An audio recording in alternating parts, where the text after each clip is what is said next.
नमस्कार दोस्तों। आज हम लोग देखेंगे कि चक्रवात क्या होता है, कि आखिर ये चक्रवात कैसे आते हैं। साथ ही साथ हम लोग इस वीडियो में देखेंगे कि क्लॉकवाइज साइक्लोन और एंटी क्लॉकवाइज साइक्लोन क्या होता है। ठीक है, देखिए, चाहे आंधी हो, तूफान हो, चाहे चक्रवात हो, केवल दो ही चीज़ पर डिपेंड होता है, हाई प्रेशर और लो प्रेशर पे। जो आंधी तूफान और पवन वगैरह होती है वो हाई प्रेशर से लो प्रेशर की ओर चलती हैं। ठीक है, मूव करती हैं। ठीक है, आखिर ये हाई प्रेशर और लो प्रेशर जोन जो कैसे बनता है, हम इस चीज़ को समझते हैं।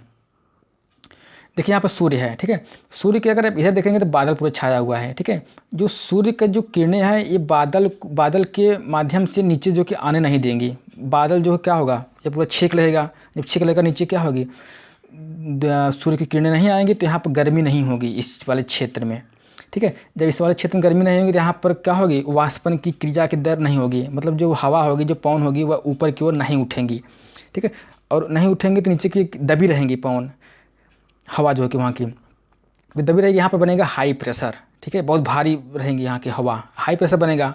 इसकी दूसरी तरफ अगर आप देखेंगे तो इधर देखिए, सूर्य की किरणें क्या होगी, पड़ रही हैं एकदम सीधे सीधे।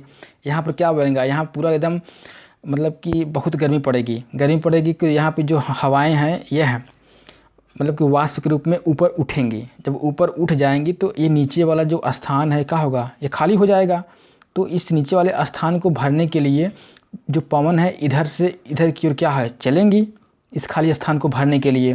ठीक है, तो आंधी तूफान और जो चक्रवात होता है वो जो है कि हाई प्रेशर से लो प्रेशर की ओर क्या होगा, मूव करेगा। ठीक है, हाई प्रेशर से लो प्रेशर की ओर मूव करेगा। ठीक है, इसकी दूसरी तरफ अगर आप देखेंगे, अगर आप मतलब कि साइकिल और मोटरसाइकिल की जो हवा भरने वाली दुकान होती है, इसमें देखेंगे, इसमें हाई प्रेशर होता है। जो टैंक है ना, एयर टैंक है, तो इसमें इंजन लगा के मार धुकधुका के पूरा एकदम हवा भर देते हैं, हाई प्रेशर हो जाता है। इसकी दूसरी तरफ जो साइकिल वगैरह होती है, इसमें जो कि ट्यूब में हवा बहुत कम होती है, इसमें लो प्रेशर होता है। तो जो साइकिल जो दुकानदार जो होता है वो जो हवा भरता है, तो इसमें हाई प्रेशर से लो प्रेशर की वजह से क्या होता है, इसमें हवा भर जाता है। ठीक है, ये अंकल जी देख रहे हैं, अंकल जी साइकिल में हवा भर गई है और एकदम ये टंडरा के निकल दिए हैं मार्केट से सब्जी लाने। ठीक है, तो और दूसरी तरफ अगर आप और देखेंगे एग्जाम्पल की बात, तो ये देखिए समुद्र है, इधर स्थल है। ठीक है, समुद्र में क्या है, पूरा जल है, पूरा पानी पानी। तो जो जल होती है इसकी क्या होती है, एक खासियत होती है कि यह जो है कि बहुत जल्दी, न तो यह जल्दी गर्म होती है, ठीक है, बहुत टाइम गर्म होगी, और ना तो जल्दी ये ठंडा होती है जल। लेकिन जो स्थल होता है जल्दी गर्म हो जाता है और जल्दी ठंडा हो जाता है। अभी आप देखेंगे, एक जो पाथर होता है, पाथर अगर आप धूप में रख देंगे तो जल्दी गर्म हो जाएगा ना, अगर उसको ले आकर छाँव में रख देंगे तो ठंडा हो जाएगा। ठीक है, लेकिन अगर एक बाल्टी पानी आप ले जाइए छत पे, ये देखिए 2 घंटे 3 घंटे बाद गर्म होगा, लेकिन ये क्या होगा, 2 घंटे 3 घंटे बाद ये ठंडा भी होगा। ठीक, तो जो सूर्य किरणें यहाँ पड़ रही हैं, यह तो जल्दी गर्म नहीं होगा, कौन, जल। लेकिन ये स्थल क्या होगा, जल्दी गर्म हो जाएगा। जब स्थल जल्दी गर्म हो जाएगा तो यहाँ पर गर्मी की वजह से यहाँ पर जो हवाएं हैं ऊपर उठ जाएंगी तो यहाँ पर बनेगा लो प्रेशर।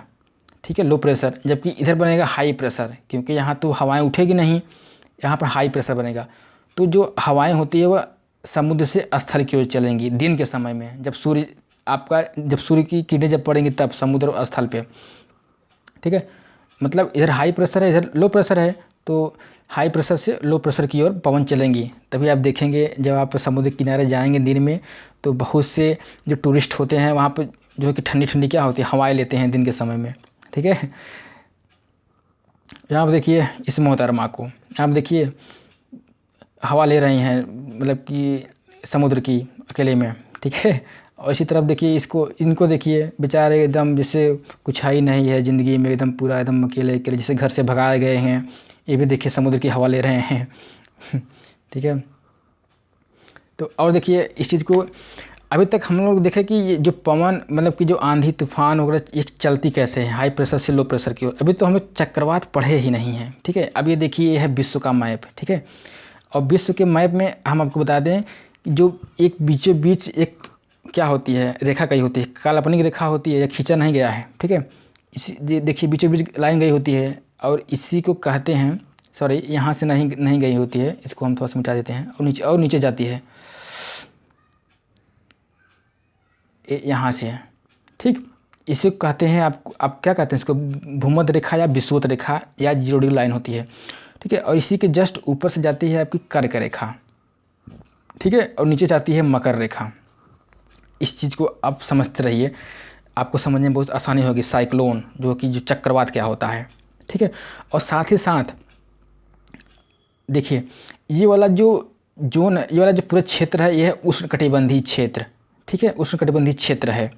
क्योंकि यहाँ पर सूर्य किरणें वर्ष भर क्या होती है, लंबवत पड़ती रहती है, यहाँ पर भीषण गर्मी पड़ती है, ठीक है।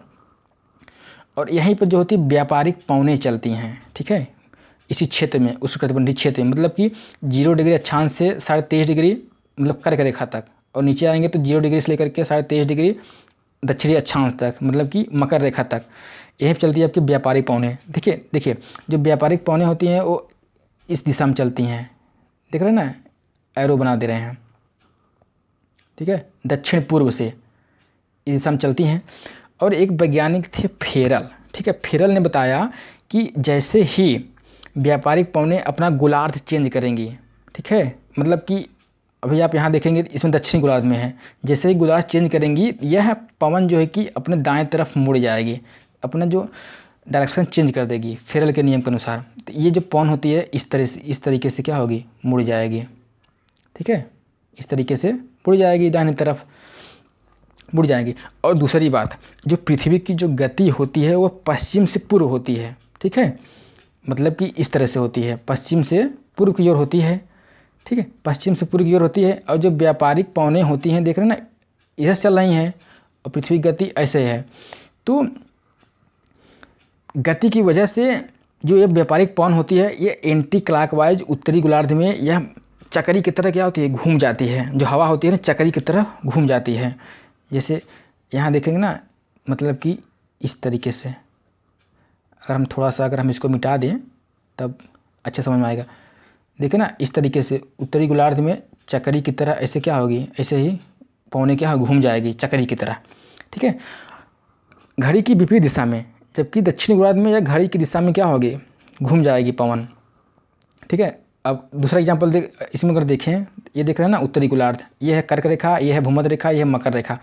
अब देखिए उत्तरी गोलार्ध में क्या है कि जो पवन है, व्यापारिक पवन, यह देखें ना इस दिशा में एंटी क्लॉकवाइज घूम रही है, ऐसे ऐसे, यही क्या होता है, चक्रवात बन जाता है, मतलब चक्री की तरह हो जाता है। चक्री देखे हैं ना, गांव में जो चलती है चक्री, उस तरह बन जाता है, चक्री की तरह।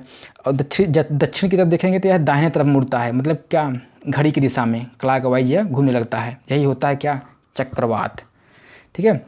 और यह चक्रवात इतना भयानक होता है कि जैसे किसी भी तट से अगर टकराता है तो यह मार तबाही कर देता है। जैसे अगर भारत का प्रायद्वीपीय भारत देखें, मतलब कि केरल, तमिलनाडु, आंध्र प्रदेश, उड़ीसा, पश्चिम बंगाल, ये इस साइड को अगर देखें तो यहाँ पर बहुत तबाही मचाता है, ठीक है।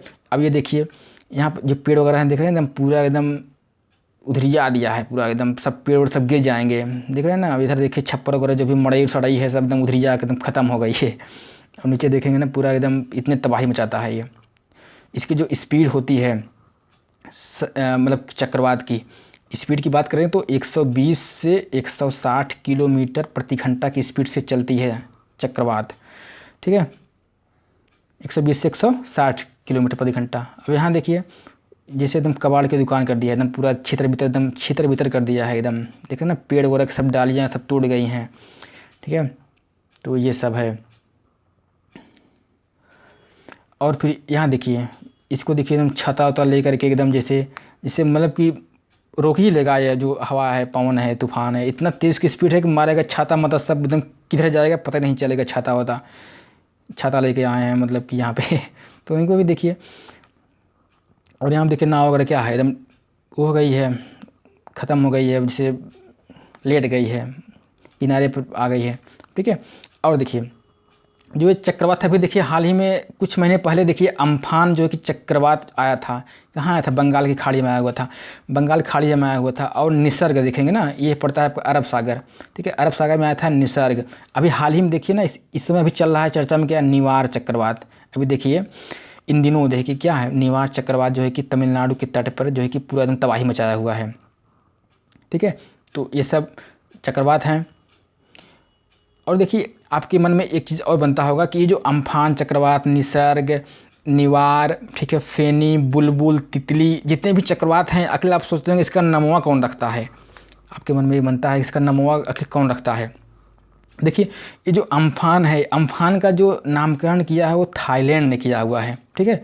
और जो ये निसर्ग है, निसर्ग का जो नामकरण किया हुआ है बांग्लादेश ने, यहाँ पर है क्या है, बांग्लादेश है, तो बांग्लादेश ने किया है, ठीक है। अभी जो इन दिनों चल रहा है निवार चक्रवात, निवार का नाम जो है कि ईरान ने किया है। अब आप सोच रहे हैं कि ये सब जो है कि जो चक्रवात आ रहा है तो भारत के बंगाल खाड़ी और अरब सागर में आ रहा है, लेकिन इसका नाम जो है कि यह दूसरे देश मतलब क्यों रखते हैं, जैसे बांग्लादेश वगैरह, और क्यों रखा, ईरान क्यों रखा। तो इन सब चीज़ों को जानने के लिए हम आपको अगले वीडियो में आपको बता देंगे कि कैसे इसका नामकरण किया जाता है, ठीक है, नाम कौन रखता है, ठीक है, कैसे नाम इसको रखते हैं।